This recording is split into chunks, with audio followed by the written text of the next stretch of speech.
stop everything. What I'm about to reveal in the next several minutes will fundamentally alter your understanding of precious metals markets.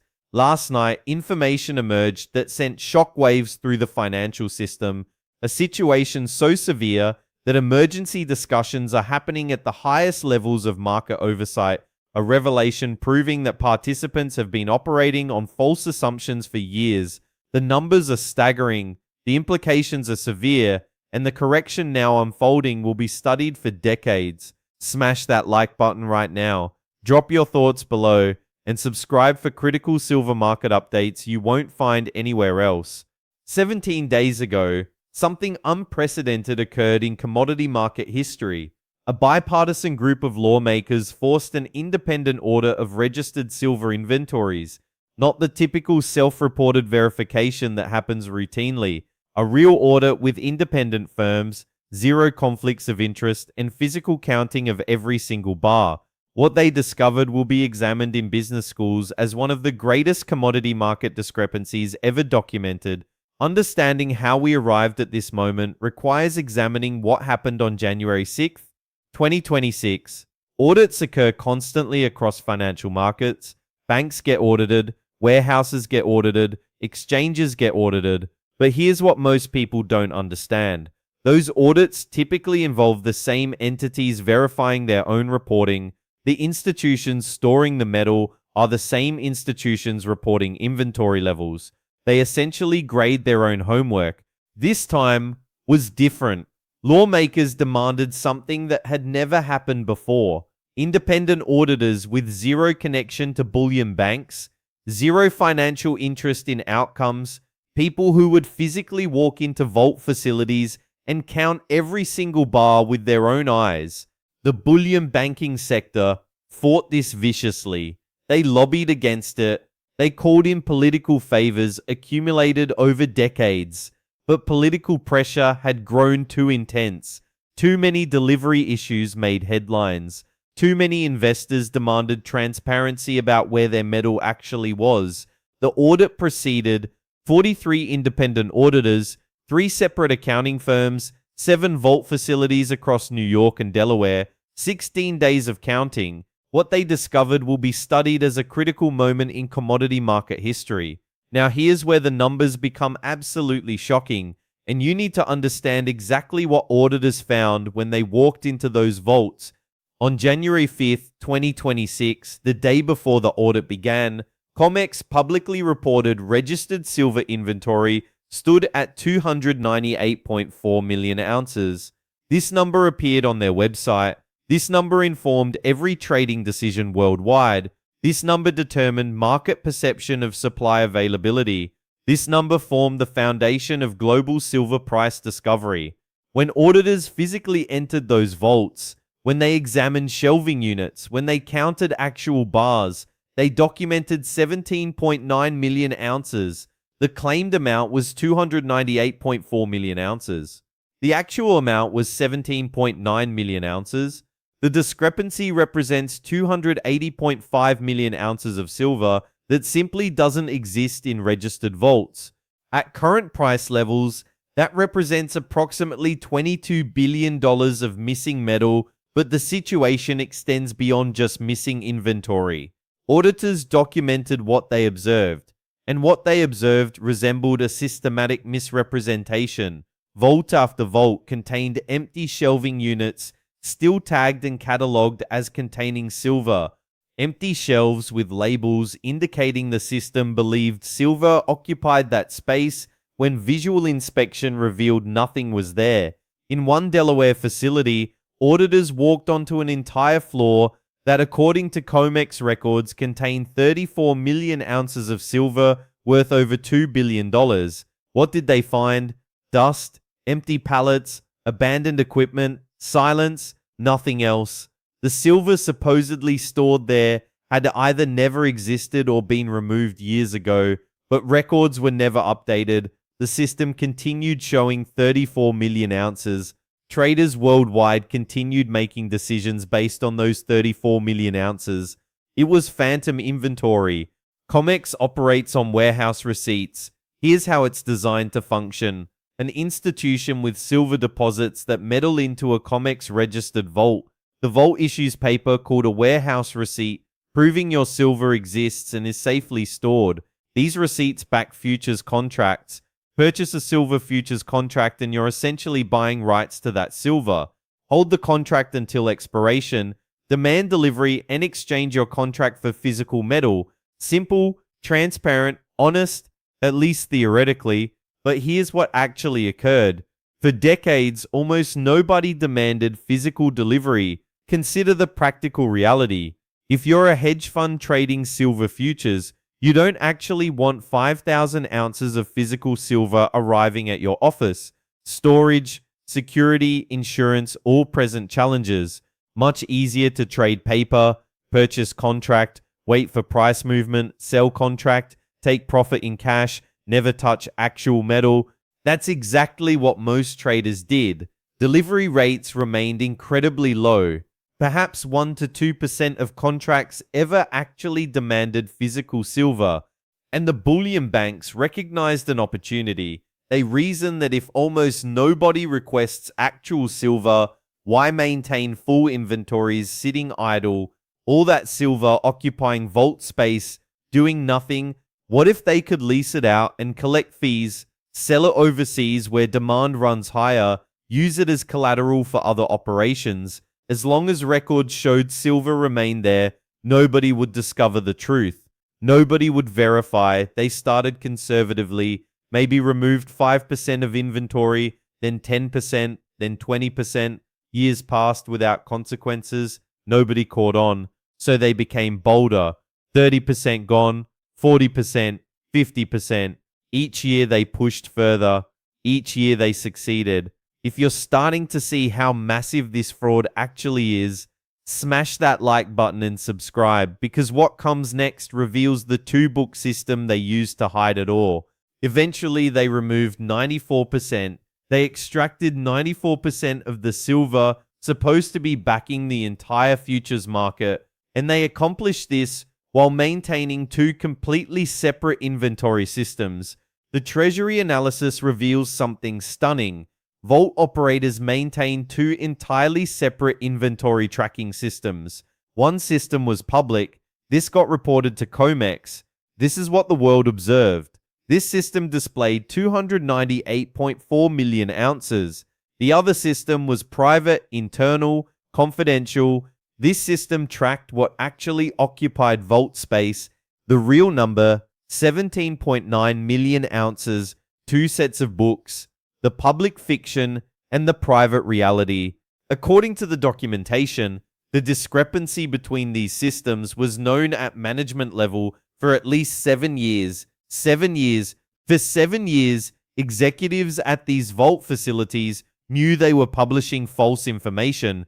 They knew the numbers were fabricated. They knew they were misrepresenting inventory to every trader who relied on those reports. And they continued anyway. Every single day for 7 years, vault operators weren't acting alone.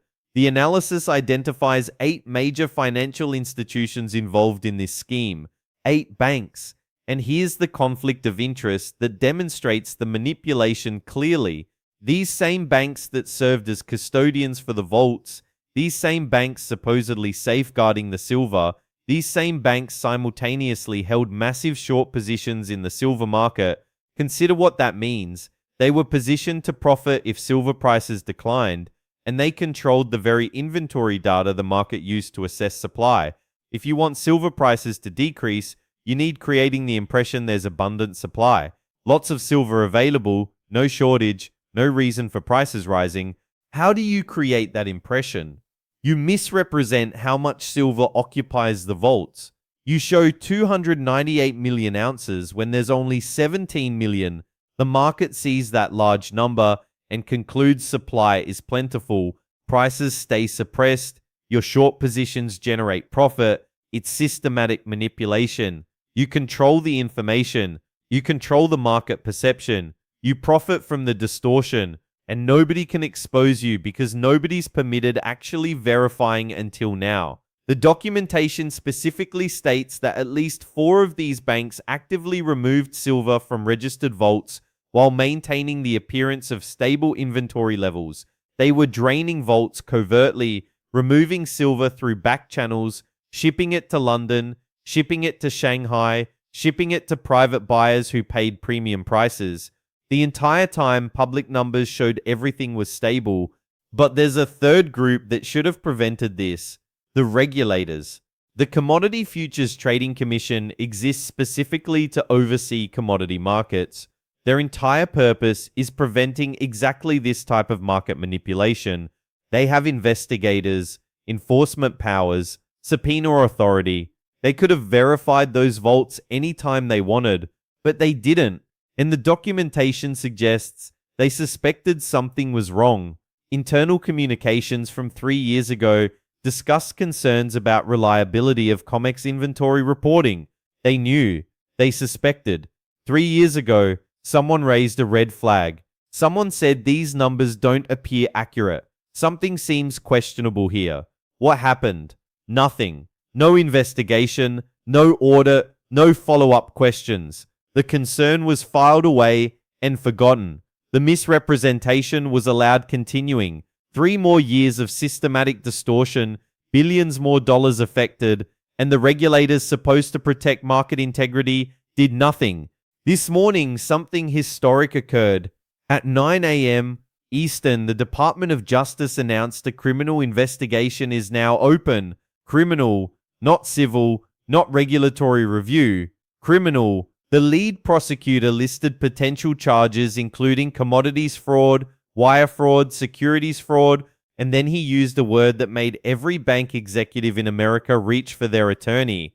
RICO, the Racketeer Influenced and Corrupt Organizations Act.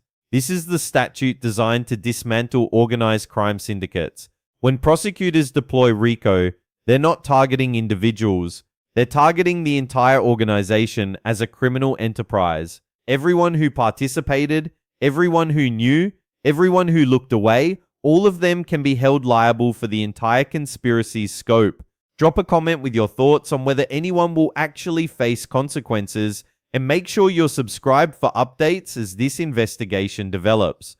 The Department of Justice is treating this as organized crime, not negligence, not poor judgment, not technical violations, organized crime.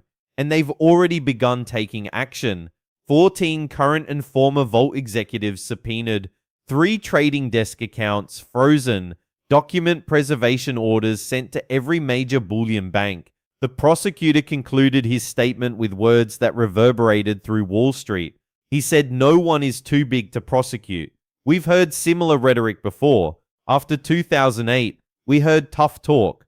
Then banks received bailouts and bonuses, and everyone in charge walked away free. But this situation differs, and here's why. The 2008 situation involved complexity, derivatives, credit default swaps, collateralized debt obligations. It required teams of lawyers years to understand what happened. Banks hid behind that complexity. They made it so confusing prosecutors couldn't explain it to a jury. But this is simple. A vault's supposed to contain silver. The vault is empty. They reported silver was there. It wasn't. There's nothing complex about this. Nothing confusing. The crime is immediately understandable, and that simplicity will make escaping justice extremely difficult. The market reaction has been absolute chaos. When audit results were released, trading had already closed in New York, but Asia was waking up. When those traders saw the news, panic ensued. Silver futures in Shanghai opened 34% higher within the first hour, then 50% higher. Trading was halted because moves were too extreme. When trading resumed, prices kept climbing. By midnight Eastern Time, silver had doubled from its closing price, doubled in hours.